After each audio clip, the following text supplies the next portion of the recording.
Luffy का new dream जो कि इतना ज्यादा आउट ऑफ रीच है कि शांक्स के हंसते हंसते आंसू तक निकल गए थे। ये बात हमें वन पीस के चैप्टर 1060 में पता लगी थी, लेकिन उससे पहले लूफी ने ये ड्रीम सिर्फ साबो, एस और शांक्स को ही बताया था और ये तीनों हंस हंस के पागल हो गए थे। एस ने जब लूफी का ये ड्रीम यामातो को बताया तो एस ने कहा फॉरगेट अबाउट इट, क्योंकि एश नहीं चाहता था कि कोई लूफी के ड्रीम पर हंसे। लेकिन यामातो ने बताया कि these words are same as Gol D Roger. आपको क्या लगता है कि शांक्स ने रोजर का स्ट्रो हैट लूफी को सिर्फ ऐसे ही दे दिया? उसने ऐसा इसलिए किया क्योंकि उसे लूफी में गोल्डी रोजर की परछाई दिखी। Gol D Roger king of the pirates बन चुका था। उसने लिटरली पूरी दुनिया को ही जीत लिया था। उसका एग्जीक्यूशन पूरी दुनिया देखने आई थी। इसका मतलब लूफी का ड्रीम भी एग्जीक्यूशन है? Of course not. लूफी की फेवरेट चीज क्या है?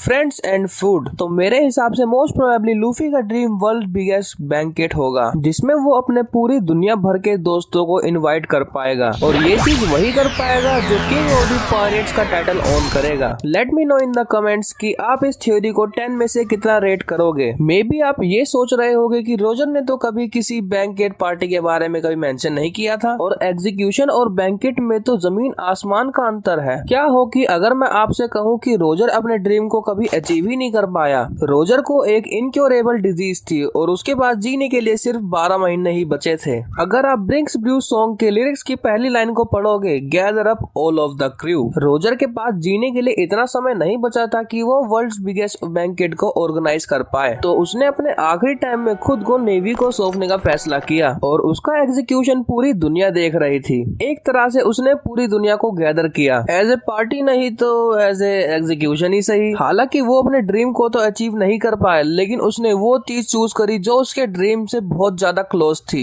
I mean execution. एक बार फिर से बताना चाहूंगा कि ये सिर्फ और सिर्फ एक थ्योरी है और कहानी आगे जाकर कैसा मोड़ ले ले ये तो सिर्फ ओडा सेंसेई ही जानते हैं। इस वीडियो में मैंने अपना पर्सनल ओपिनियन डिस्कस किया है और आप क्या क्या ओपिनियन है let me know in the comments. और वीडियो अगर अच्छी लगी तो चैनल को सब्सक्राइब करना बिल्कुल मत भूलना।